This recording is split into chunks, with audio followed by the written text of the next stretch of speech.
세상에 사랑이 없다면 어떤 현상이 일어날까 생각을 해보게 됩니다. 사랑이 없으면 노래는 아마 없어질 것 같습니다. 이 세상에 존재하는 노래의 거의 대부분은 사랑에 관한 것입니다. 군가를 제외하고는 아마 거의 사랑에 관한 것이 아닐까. 하나님을 찬양하는 찬양도 사실 하나님을 사랑한다고 하는 것이니까요. 하긴 군가도 조국을 사랑하는 것이라고 할 수가 있을 것 같습니다. 사랑이 없다고 한다면 그런 현상이 일어날 것이고 아마 문학도 없어지지 않을까, 시도 없어지지 않을까 하는 생각이 듭니다. 그리고 사랑이 없다면 자녀를 낳게 될까 하는 생각이 듭니다. 자녀를 낳을 때, 키울 때 만만치 않잖아요. 쉽지 않잖아요. 그런데 그것을 훨씬 능가하는 그 깊은 사랑이 있기 때문에 자녀를 사랑하고 하는 것이죠. 세상에서 가장 아름다운 것을 또 들라고 하면 그것은 아마도 사랑일 것 같습니다. 사랑보다 더 아름다운 것이 과연 존재할 수 있을까라고 하는 그런 생각을 해봅니다. 세상에 참 많은 사랑이 있죠. 오늘 본문이 담고 있는 고린도전서 13장 사랑장이라고 하는 그 사랑도 있고 요한이 말씀하고 있는 사랑하는 자들아 라고 말씀하고 있는 그 사랑도 있고 호세아의 사랑도 있고 그 다음에 또 빼놓을 수가 없는 아가서의 사랑도 있습니다. 참 많은 사랑들이 있지만 그 모든 사랑들을 통해서 우리의 정서가 회복되고 정서가 순화되고 또 특별히 그런 사랑들을 통해서 하나님과의 관계를 더 깊게 이해할 수 있는 그런 것들이 되는 것 같습니다. 제가 시를 하나 준비를 했습니다. 한번 읽어보겠습니다. 당신과 헤어지고 보낸 지난 몇 개월은 어디다 마음 둘 데 없이 몹시 괴로운 시간이었습니다. 현실에서 가능할 수 있는 것들을 현실에서 해결하지 못하는 우리 두 마음이 답답했습니다. 하지만 지금은 당신의 입장으로 돌아가 생각해 보고 있습니다. 받아들일 건 받아들이고 잊을 것은 잊어야겠지요. 그래도 마음의 아픔은 어찌하지 못합니다. 계절이 옮겨가고 있듯이 제 마음도 어디론가 옮겨가기를 바라고 있습니다. 추운 겨울의 끝에서 희망의 파란 봄이 우리 몰래 우리 세상에 오듯이 우리들의 보리들이 새파래지고 어디선가 또 새풀이 돋겠지요. 이제 생각해보면 당신도 이 세상 하고 많은 사람들 중에 한 사람이었습니다. 당신을 잊으려 노력한 지난 몇 개월 동안 아픔은 컸으나 참된 아픔으로 세상이 더 넓어져 세상 만사가 다 보이고 사람들의 몸짓 하나하나가 다 이뻐 보이고 소중하게 다가오며 내가 많이도 세상을 살아낸 어른이 된 것 같습니다. 당신과 만남으로 하여 세상에 벌어지는 일들이 모두 나와 무관하지 않다는 것을, 이 세상에 태어난 것을 고맙게 배웠습니다. 당신의 마음을 애틋이 사랑하듯 사람 사는 세상을 사랑합니다.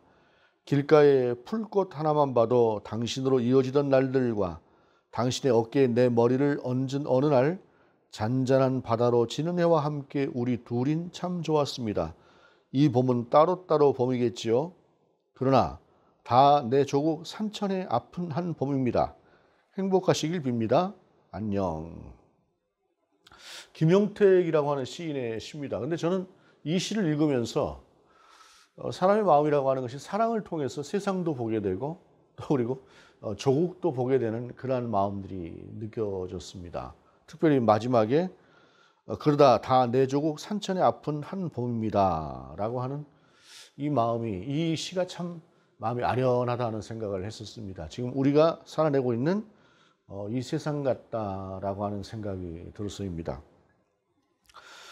그런 사랑에 대해서 이제 오늘 본문은 이제 뭐 김용택 시인이 말하고 있는 그런 사랑은 아니지만 사랑에 대해서 오늘 본문은 참 길게 우리 가운데 전하고 있는데 가만히 이제 이 본문을 들여다보게 되면 사랑을 이야기해야 될 만큼 본문이 그 본문의 상황이 각박했습니다. 그러니까 너무 사랑이 넘쳐서 막 그냥 사랑을 이렇게 찬가처럼 부르는 그러한 세상이 아니라 너무 사랑이 없어서 이 사랑을 전하지 않고는 안 되는 그런 마음에서 오늘 본문을 정했다. 그러니까 오늘 본문 속에 사랑의 마음을 전했다는 것입니다. 고린도전서 12장을 통해서 지난 몇 주 전에 그 주님의 마음은 성령의 생각으로라는 제목으로 말씀을 나눴던 기억이 있습니다. 그날도 말씀을 드렸습니다마는 성령의 은사라고 하는 것은 대단히 중요한 일이죠. 성령의 은사는 시대별로 점점 조금씩 발전해 나가고 하는 그런 모습들을 보이는데, 특별히 초대교회 당시는 성령의 역사가 대단히 컸습니다. 오늘의 시대에 비해서. 왜냐하면 그때에는 말씀도 부족하고 말씀을 전하는 사람도 부족했어요. 예를 들자면 성경 자체가 한 권을 가지고 있는 것 자체가 사실은 아무나 가질 수 있는 것이 아니고, 한 교회 공동체가 기껏해야 두루마리 하나 정도를 가지고 있을까 할 정도로 성경이 없는 세상에서 성령은 성령의 역사를 통해서 사람들 가운데 감동을 통해서, 역사를 통해서 복음을 전하고 예수 그리스도를 전했던 그러한 시대였기 때문에 그렇습니다. 그런데 문제는, 그때도 말씀을 드렸습니다마는, 자기가 받은 은사가 최고예요. 내가 받은 은사는 너도 받아야 되는 것이고, 그 은사를 받지 못하면 너는 믿음이 없는 사람이다라고 하는 그러한 식의 취급을 했고, 또 내가 받은 은사가 최고다라고 하는 그런 생각을 하면서 서로 간에 분리되고 나누어지고 또 파벌을 형성하고 하는 그러한 모습들이 고린도 교회 안에 굉장히 컸다는 말입니다. 그런 상황에서 아무리 은사를 받으면 뭐하냐, 아무리 큰 은사를 받으면 뭐하냐, 사랑이 없는데 라고 하는 그 아픈 마음을 가지고 바울이 오늘 본문을 쓴 것이다 라고 하는 것입니다. 1, 2절의 말씀을 보겠습니다. 내가 사람의 방언과 천사의 말을 할지라도 사랑이 없으면 소리나는 구리와 울리는 꽹과리가 되고, 내가 예언하는 능력이 있어 모든 비밀과 모든 지식을 알고 또 산을 옮길 만한 모든 믿음이 있을지라도 사랑이 없으면 내가 아무것도 아니요 라고 말씀하고 있습니다. 사랑이 없으면 아무것도 아니다라는 것입니다. 사실 이제 이때 당시에 그 방언이라고 하는 것이 상당히 이제 거의 뭐 일반적으로 나타날 만큼 방언의 은사가 사방 가운데 많았던 것 같습니다. 특별히 고린도 교회는 은사가 많았던 것 같아요. 다른 교회들보다도. 그런 상황에서 방언이라고 하는 것은 어찌 보게 되면 기본적으로 받아야 되는 것이다 라고 하는 정서가 그 시대 안에 있었을 것 같습니다. 왜냐하면 제가 그 청년기 그리고 중고등부 시절에서 청년기로 넘어오던 그 70년대와 80년대 그때에 저희가 다니던 교회 같은 경우에는 이 성령 운동, 성령 은사라고 하는 것이 대단히 많이 중요하게 생각을 하고 있었어요. 그래서 기도하면서 방언을 받는 사람은 그래도 좀 이제 뭔가 확실하게 저 사람은 믿음 있는 사람이야 라고 하는 그러한 시각이 있는가 하면은, 방언을 받지 못하는 상황 같은 경우에는 저 친구 믿음이 있는 걸까? 라고 하는 그러한 식의 정서라고 하는 것들이 상당히 있었어요. 그러니까 20세기에도 그런 문화가 있었다는 말입니다. 20세기 후반 쪽에 가 있으면서도. 그런데 지금 여기는 2000년 전, 1900여 년 전이잖아요. 그 시대에 성령의 역사를 통해서, 성령의 은사를 통해서 복음이 확장되는 것이 일반적이다라고 할 만큼 그렇게 성령의 은사가 많이 나타나던 시대에 방언도 못 받았다라고 하면은 그 사람은 어떤 취급을 받았겠어요. 그러다 보니까 사실은 그 방언이라고 하는 것을 굳이 받지 않아도 그 사람 속에는 분명히 믿음이 있고 예수 그리스도에 대한 순종이 있고 충성이 있고 그럴 수 있어요. 충분히 그럴 수 있는데, 그런 사람들에 대해서도 판단을 하다 보면 어떻게 되겠습니까? 믿음이 있는 사람이 오히려 내가 진짜 믿음이 있는 걸까라고 하는 생각을 할 수가 있겠죠. 예언하는 능력이라고 하는 것도 그렇습니다. 예언을 하게 될 때에 장래일을 말하고 되어질 일들을 말한다고 할 때 그게 얼마나 놀라운 은혜입니까?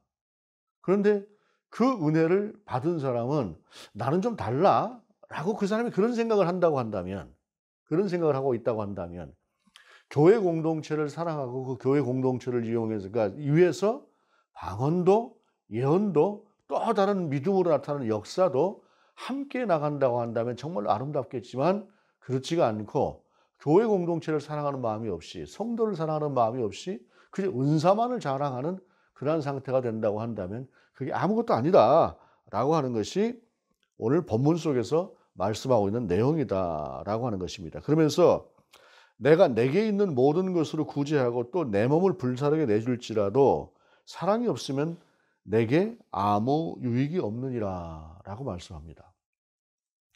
여러분, 내가 가진 모든 전 재산을 내어놓는다, 그리고 내 몸을 상대를 위해서 불사르게 내어준다라고 하는 것이 사실은 사랑이 없이 가능할까요?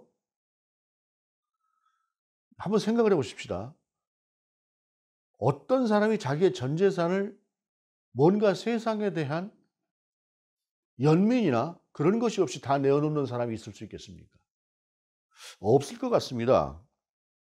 근데 이것을 이제 그 세번역이라고 하는 성경을 읽어보면은 또 이 부분을 이렇게 번역을 하고 있어요. 내가 내 모든 재산을 나누어 줄지라도 자랑스러운 일을 하려고 내 몸을 넘겨줄지라도 내게 사랑이 없으면 내게는 아무런 이로움이 없다라고 말씀하면서 자랑스러운 일을 하려고라고 하는 그 사람의 마음, 어떤 의도 같은 것들을 세번역은 그렇게 번역을 하고 있어요. 근데 이것을 새한글 성경이라고 좀 요새 나오는 성경이 있습니다. 그 성경으로 읽어보면 이제 공인 성경입니다. 그 성경을 보게 되면은 나에게 있는 것을 서서히 다 나누어 주고 또 자랑하려고 나의 몸마저 내준다 하더라도라고 번역을 하고 있어요. 그러므로 오늘 본문 속에서 말씀하고 있는 전 재산을 내어준다거나 내 몸을 불사르게 내어준다라거나 하는 것은 그 의도라고 하는 것이 자신을 세우기 위한 의도이지 상대를 위한 의도가 아닐 때에라고 하는 것을 말하는 것입니다.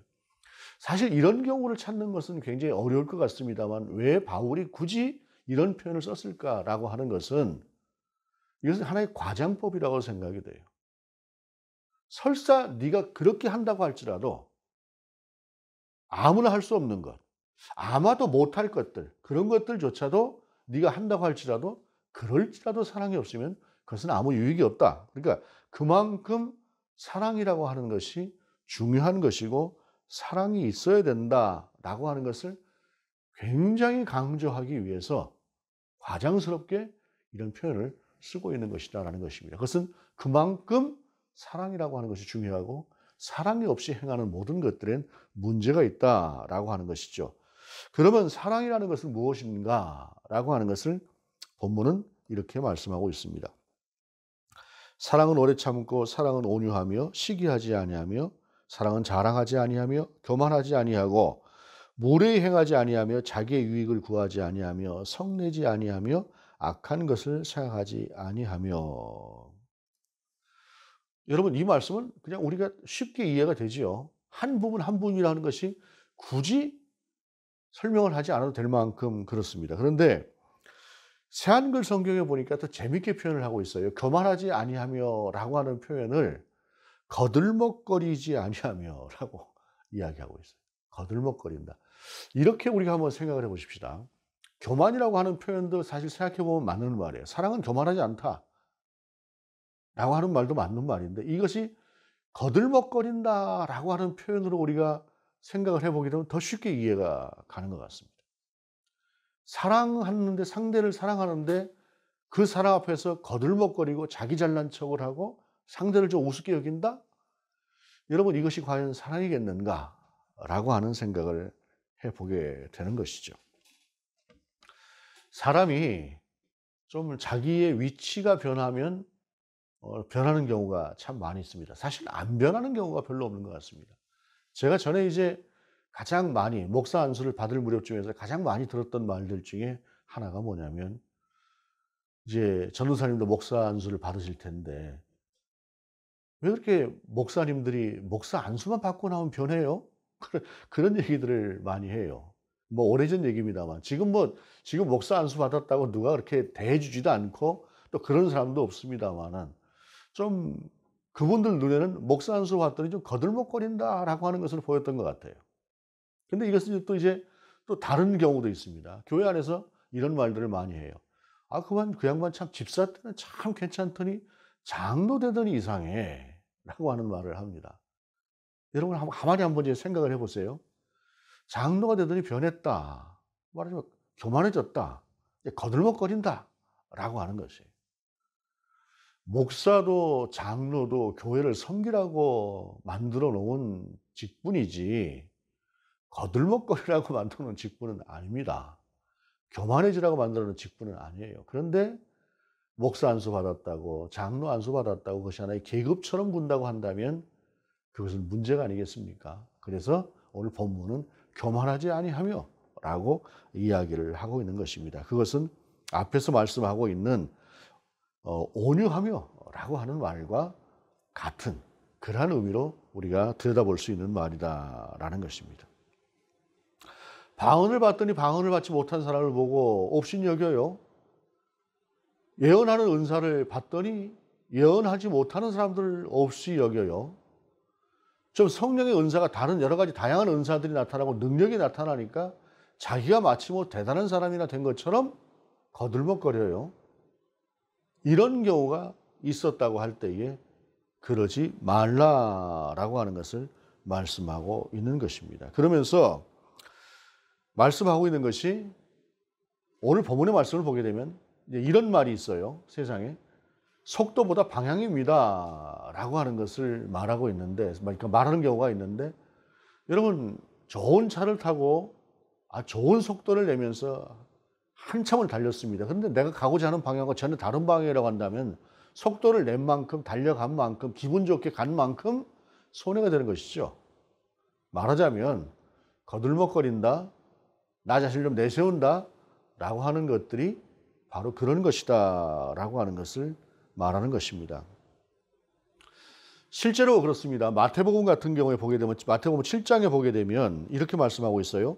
나더러 주여 주여 하는 자마다 다 천국에 들어갈 것이 아니요 다만 하늘에 계신 내 아버지의 뜻대로 행하는 자라야 들어가리라. 그날에 많은 사람이 나더러 이르되 주여 주여 우리가 주의 이름으로 선지자 노릇하며 주의 이름으로 귀신을 쫓아내며 주의 이름으로 많은 권능을 행하지 아니하였나이까 하리니 그때 내가 그들에게 밝히 말하되 내가 너희를 도무지 알지 못하니 불법을 행하는 자들아 내게서 떠나가라 하리라. 여러분, 우리 주님께서 모르신다고 할 수 있는 대상에 선지자의 노릇을 했던 사람도 있고 귀신을 내쫓았던 사람도 있고 많은 능력을 행했던 사람도 있을 수 있다라고 하는 것입니다. 성령의 역사 또는 교회 안에서 내가 할 수 있는 어떤 하나의 영향력 또는 그래서 세상 가운데서도 마찬가지입니다. 주의 이름으로 그리스도의 이름으로 내가 행하는 그 많은 것들이 있을 수 있으나 그러나 그 모든 것들이 하나님을 향해서 교회 공동체를 향해서 사랑하는 마음으로 행하지 아니하고 그 안에 내가 있다고 한다면 내 속 안에 있는 교만이 있고 내 속 안에 거들먹거림이 있다고 한다면 그것은 우리 주님께서 모르신다고 할 수 있다는 것입니다. 굉장히 우리가 주의 깊게 유의해서 보아야 될 그럴 말씀이다라는 것입니다. 사랑의 은사라고 하는 것들이, 그러니까 성령의 은사라고 하는 것들이 다양한 것들이 이 세상에 있을 수 있어요. 성령의 은사뿐이 아닙니다. 하나님께서 우리 가운데 주신 특별한 것들이 분명히 있을 수 있습니다. 때로는 하나님께서 우리를 좀 높은 자리라고 하는 자리에 두실 수도 있고 때로는 하나님께서 우리를 좀 넉넉하게 모든 그 부를 가질 수 있을 만한 자리에 우리를 주실 수도 있습니다. 그것을 통해서 누릴 수도 있겠죠. 그러나 그 안에는 그 모든 것들을 주신 하나님께 향한 나의 시선이라고 하는 것이 분명하게 정리되어 있지 않으면 그것은 오히려 독이 될 수 있다라고 하는 것을 말씀하고 있는 것이 오늘 본문의 말씀이라는 것입니다. 그러면서 8절에 보게 되면 사랑은 언제까지나 떨어지지 아니하되 예언도 패하고 방언도 그치고 지식도 패하리라 라고 말씀하고 있습니다. 여러분, 우리가 언제고 하나님의 나라에 들어갈 것 아니겠습니까? 언제가 될지 모르겠습니다만 하나님의 나라에 들어갔을 때 방언이 필요할까요? 예언이 필요할까요? 전혀 필요하지 않습니다. 자랑도 필요하지 않을 것입니다. 저는 여러분에게 가끔 말씀을 드립니다만 하나님의 나라의 특징은 무엇일까라고 생각을 할 때에 내 옆에 있는 사람이 나보다 100배의 상급을 받아요. 그런데 그것이 질투가 나는 것이 아니라 그 사람보다 내가 더 기뻐요. 상급을 받은 사람보다. 이게 천국 아닙니까? 이렇게 완전하게 다른 그 천국에서 어떤 다른 것들이 필요하겠어요? 필요하지 않습니다. 9절에 보게 되면 우리는 부분적으로 알고 부분적으로 예언하니 온전한 것이 올 때에는 부분적으로 하던 것이 패하리라 라고 말씀하고 있습니다. 온전치 못한 세상에서 우리는 우물한 개구리처럼 세상을 봐요. 전능하신 하나님, 전지하신 하나님, 그 하나님의 섭리와 뜻을 우리가 무엇으로 다 알 수 있겠습니까? 모릅니다. 예를 들자면 이렇습니다. 사도행전 20장에 보게 되면은 바울이 예루살렘을 향해서 올라갑니다. 예루살렘을 향해서 올라갈 때 바울이 말하는 것은 뭐냐면 거기에 가게 되면 환난과 결박이 나를 기다리고 있다. 라는 것을 자기가 봤다는 것이에요. 하나님께서, 주님께서 보게 하셨다는 것이에요. 그런데 나는 그곳에 가야 한다는 것입니다. 왜 하나님께서 그곳으로 나를 부르시는지 모르겠으나 또 거기에는 가게 되면 깊은 고통이 있으나 그러나 하나님께서 그것을 가라고 하니 나는 간다는 것입니다. 다 알고 가는 것이 아니에요. 그런데 그가 가는 길에 보게 되면 아가보라고 하는 사람이, 한 선지자가 나타나요. 가는 길에 나타나서 바울에게 환난과 결박이 당신을 기다리고 있으니까 가지 마라 라고 이야기를 합니다. 여러분, 환난과 결박은 볼 수가 있어요. 그런데 환난과 결박을 내가 보았다고 해서 그것이 주님께서 가지 말라고 하는 길이라고 하는 것은 아니라는 것이에요. 아가보는 환난과 결박을 보고 가지 말라고 이야기를 합니다. 얼마나 대단한 능력이에요. 예언의 능력입니다. 그런데 그것으로 끝난다고 한다면 그것은 하나님의 뜻과는 정반대의 길이 될 수 있다는 것입니다. 바울은 다르잖아요. 그것을 보았어요. 그런데 성령께서 자기를 이끄시는 그 이끌림이라고 하는 것을 느끼고 깨닫고 알면서 가는 것입니다. 우리가 세상을, 모든 것을 볼 때에 우리가 아는 것이 전부 다는 아닙니다. 어찌 보게 되면 내가 주장하는 것이 100% 옳을 수 있어요. 100% 옳아도 그것을 반대하는 사람이 있어야 더 확인이 되는 것입니다. 이런 말이 있죠. 절대 권력은 절대 부패한다. 그래서 세상은 전부 다 옳다라고 달려가는 길은 다 같이 죽을 수 있는 길이기도 합니다. 한쪽에서는 그래서 그것은 틀린 것이다라고 공격하는 사람도 있어야 때로는 그것이 힘들 수 있어도 오히려 그것이 바르게 갈 수 있는 그러한 길이 될 수 있는 것처럼 우리는 우리가 아는 것이 전부다라고 하는 생각을 내려놓고 하나님의 말씀, 하나님의 뜻을 날마다 순간마다 여쭈을 줄 알아야 되는 그런 것이 그리스도인이라는 것입니다. 11절에 보게 되면 내가 어렸을 때는 말하는 것이 어린아이와 같고 깨닫는 것이 어린아이와 같고 생각하는 것이 어린아이와 같다가 장성한 사람이 되어서는 어린아이의 일을 버렸노라. 우리가 성장한다고 하는 것이 그런 것이에요. 내가 한 20살 때쯤 보던 세상, 제법 꽤나 세상을 안다고 생각했던 것 같은 그런 때, 한 30살쯤 되어서 보는 세상, 한 40살쯤 되어서 보는 세상, 그리고 지금 보는 세상 달라요. 변질된 것도 분명히 있을 수 있을 것입니다. 그러나 그만큼 넓어진 세상을 보았을 때에 그때의 모습이라고 하는 것이 확실히 제한적이었구나 라고 하는 것을 알게 되는 것입니다. 물론 이게 긍정적인 면에서 그렇습니다. 사람이라고 하는 것이 성장한다라고 하는 것은 그런 것인데 그런 성장이라고 하는 과정에서 필요한 것들은 나만 옳다, 내가 다 알고 있다라고 하는 것은 독이 된다는 것입니다. 그래서 바울은 니들이 알고 있는, 당신들이 알고 있는 성령의 은사, 하나님의 뜻, 내가 그래서 이것을 가지고 나는 하나님과의 관계가 분명하고 그러니 그것을 받지 못한 너는 문제가 있는 것이고 라고 하는 그런 류의 사고, 그런 류의 생각은 버리라는 것입니다. 하나님은 그 모든 것들을 합하여 선을 이루시기를 원한다라고 하는 것을 말씀하시면서 그런즉 믿음, 소망, 사랑 이 세 가지는 항상 있을 것인데 그중에 제일은 사랑이라라고 말씀하고 있습니다. 우리가 하나님의 나라에 들어갔을 때 믿음이 필요하겠어요? 이미 믿음이 다 충만한데 굳이 소망이 필요하겠습니까? 다 모든 것이 다 이루어졌는데 뭘 더 바라겠어요? 거기는 그냥 사랑만 충만할 것입니다. 우리가 아무리 상상을 한다고 해도 거기서의 사랑을 상상할 수 있을까요? 상상할 수 없는 것입니다. 여러분, 아무리 친한 친구라고 해도요, 친구가 너무 잘 되잖아요. 그러면 마음속에 시기심이 일어납니다. 은근히. 그런데 자식이 잘 되잖아요. 자식이 잘 되면 그건 시기가 안 납니다. 왜일까요? 그게 사랑이기 때문에 그렇습니다. 바울이 우리 가운데 전하는 것은 바로 그런 사랑으로 보라는 것입니다. 여러분, 이런 사랑이 가능할까요? 사실 어려울 것입니다. 이런 사랑을 갖는다고 하는 것 자체가 우리가 평생을 훈련한다고 해도 쉽지 않을 것입니다. 그러나 그것이 우리가 바라보아야 될 방향이다라는 것입니다. 그 방향을 바로 볼 때에 그때 천천히 가더라도 맞게 가는 것이 되는 것이라는 것입니다. 우리가 요한계시록에 기록된 에베소 교회에 대해서 알고 있습니다. 가장 먼저 7교회 중에서 가장 먼저 언급하는 교회가 에베소 교회입니다. 그 에베소 교회를 보게 되면 참 잘했어요. 자칭 사도라고 하는 사람들을 보고 저거 가짜구나라고 하는 것을 알아냈어요. 분별력을 가졌습니다. 그리고 그 힘들고 어려웠던 시대에 참고 인내하면서 신앙을 지켰습니다. 정말로 오늘의 시각으로 볼 때 저보다 더 훌륭한 신앙이 있을 수 있을까? 라고 생각할 만큼 그들은 분별력도 있었고 영적인 수준도 있었고 참고 인내하며 견디는 믿음의 인내도 분명히 있었습니다. 충성도 있었습니다. 그런데 거기에다 무엇을 이야기하십니까? 너희가 처음 사랑을 버렸다.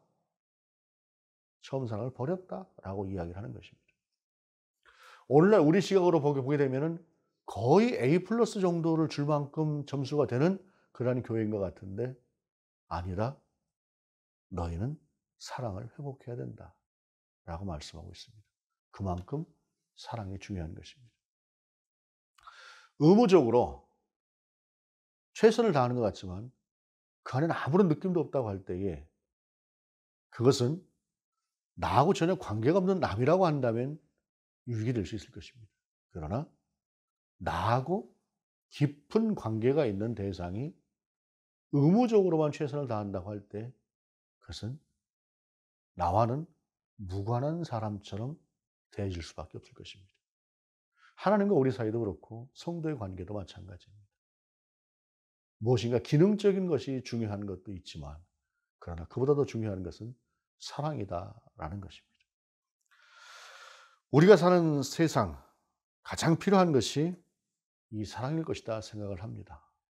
특별히 이 시대 그 시인이 참 그 아픈 봄을 이야기했던 것처럼 아직 봄은 아니지만 우리는 아픈 봄을 향해서 달려가는 것 같습니다.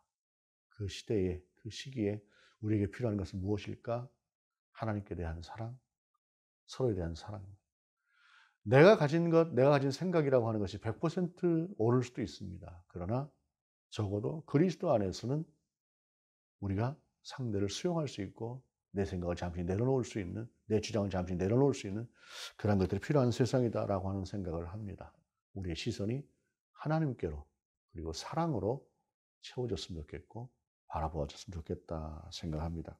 사랑이 제일이다라고 하는 이 말씀이 저와 여러분의 생각이 될 수 있기를, 시선이 될 수 있기를 원합니다. 기도하겠습니다. 하나님, 참으로 사랑이 없는 시대, 명철함은 있으나 그 깊은 연민과 사랑이 없는 시대에 저희 마음속에 사랑을 주시옵소서. 예수 그리스도의 이름으로 기도드립니다. 아멘.